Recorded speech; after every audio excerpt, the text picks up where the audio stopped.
Hello, my beloveds. My name is Amana, and my mantra has been be love for, I don't know, over a decade now, probably closer to 15 or more years. I have really embraced and loved this mantra. And today I am here to try to do a little intro post, a little about me for those of you that might have landed on this page from some other video and not know much about me. So I thought I would start where I began in some sense from my ancestors. Today is Saturday, February 1st, 2025. So it's Imbolc today, and I'm here at home, and yeah, I've been wanting to do this video for a little while. I'm sure I won't get it in one go, or I'll record a new one later, but for now, here we are in the year of the wood snake. And my mom created this little book, an ancestry book. And so I'd like to first show you a picture of my great grandmother, my maternal grandmother. Her name was Elsa. That's her there. And this is her with her father, and her name's Elsie, my maternal grandmother. And her mother, Elsa, actually died the day after giving birth to her. So she was then raised by her mother's sister. And so, you know, I imagine that would be the closest to having your actual mother raise you. And I know that she was grateful for that. So she was raised with her technically cousins as though they were her brothers, and called her parents mom and dad and all the things. And this might be a little dusty. This is my paternal grandmother. Her name is India. This is an old photo that my paternal grandfather took, Joe. He took that photo of her. And yeah, this is my maternal grandmother and me at my wedding. Look at her. She's so tiny. She was, you know, under 5 feet at this time. I'm 5'7", 5'8". And so I just, of course, I had been sort of trying to pull little photos and things about me to share, but I can't find them all now, but I have some here to share with you. So I was born to my parents. This is my dad, and this is my mom, and she's holding me. That's me, 5 days old. This is my dad and me when I was 6 months old.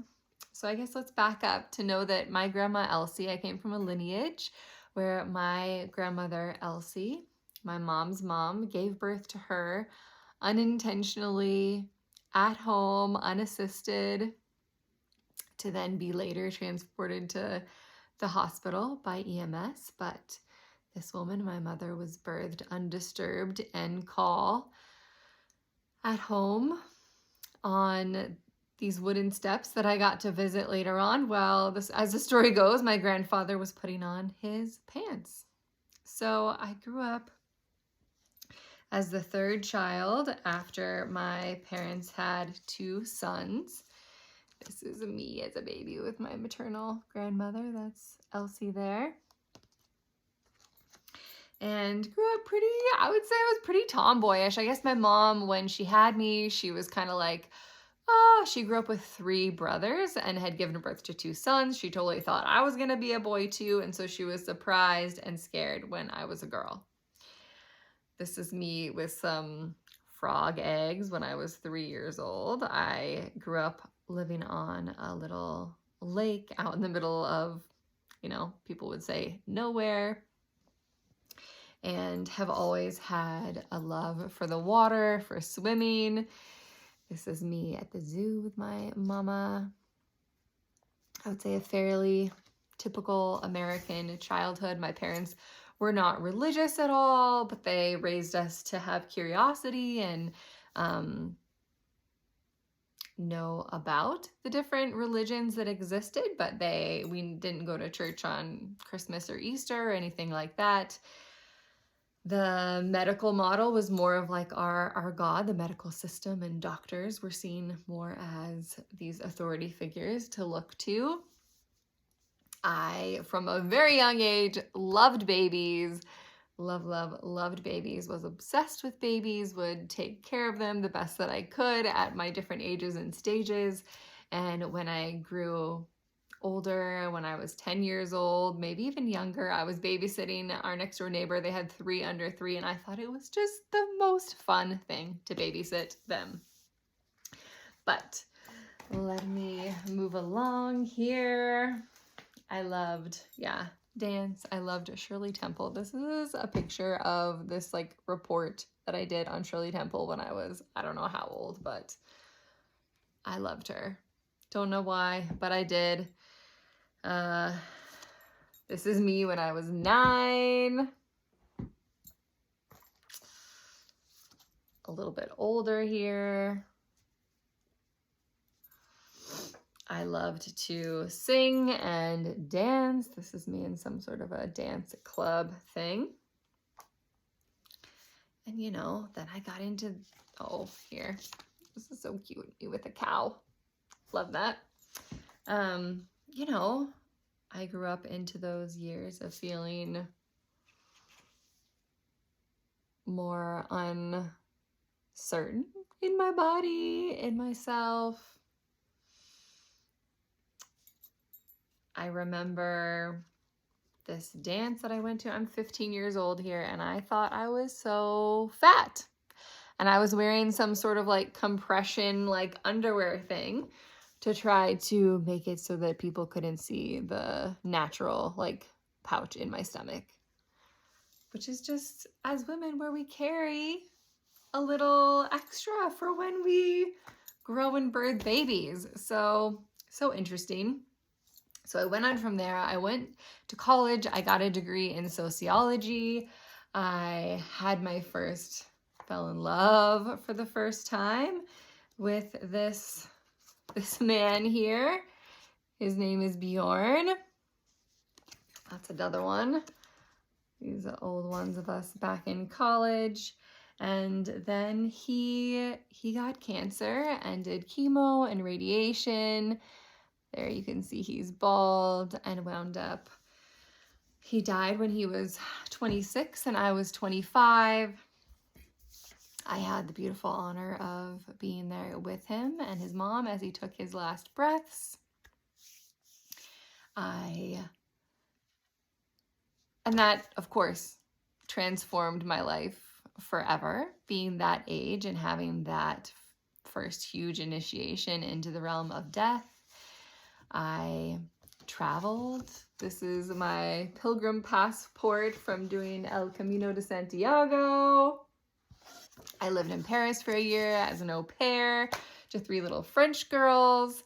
I have always loved traveling, dance, and languages.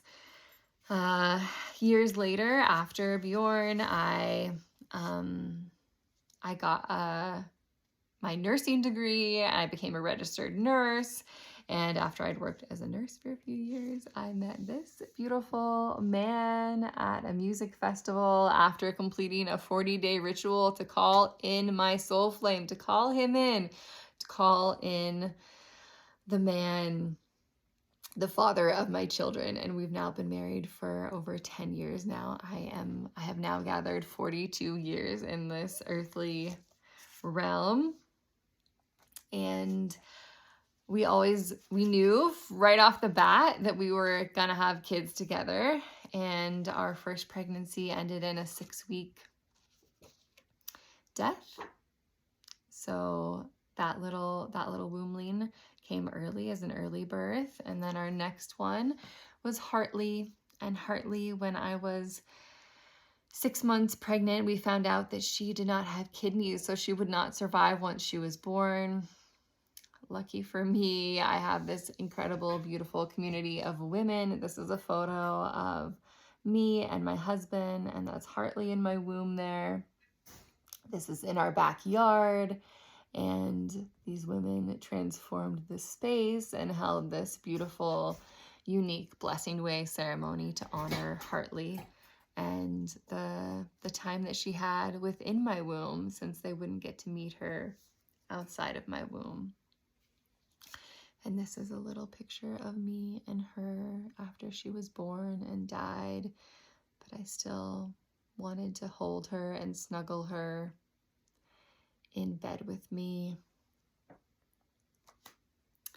A year and a half after her birth and death, and going through that whole grief process that never ends, it continues on, I did give birth at home to my son Odin, who just turned 8. So I wound up birthing him just in our regular bathtub at home. I have all of these birth stories shared on my podcast, The Heart of the Soul. And this is my husband with Odin the morning he was born. And yeah, I'll just show this one actually. This is him and us a little later as he was a little bit bigger.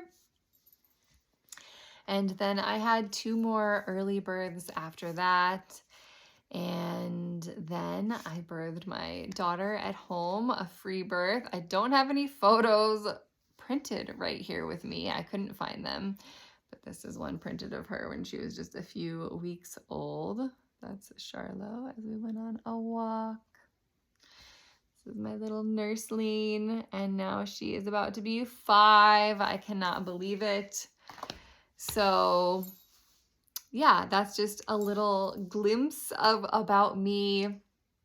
I am super passionate about women, about birth, about death, about women understanding what their options are and choices in birth and death. Right now, we live in this wild time where both birth and death are highly medicalized, and physiological birth and death is rare. In the US, it's only like 1% to 2% of people that birth their babies outside of the hospital, and that includes some of those accidental, unplanned births outside of the hospital, like that of my mother. I have attended births for over 15 years and love mentoring women about birth. I love also helping women to find their unique center. I have been a practicing medium now for over 5 years. One of my main mentors has been Danielle Sarenk, and I love her. And what else do I want to share with you? I have not put my son into regular colonized schooling. We're doing a sort of collaborative co-op learning that is outdoors and at home, and we're loving that. I am living currently in Washington State, up in the mountains. You can maybe see out there, we're on 10 acres up near Mount Spokane, and it's just so beautiful and lovely. And I would love to continue to inspire and share with you about my own journey of motherhood, of connecting with the natural cycles within my body, like my bleed, and the natural cycles and rhythms around us, like the moon cycle that you see here above, the yearly cycle, and turning inward and finding our own answers within us, within me, within you, embracing your uniqueness, your gifts, and for me to do my best to share my gifts with you all here on this platform. I hope that you're having a beautiful day, and we'll talk soon. Mwah! Love, love, love.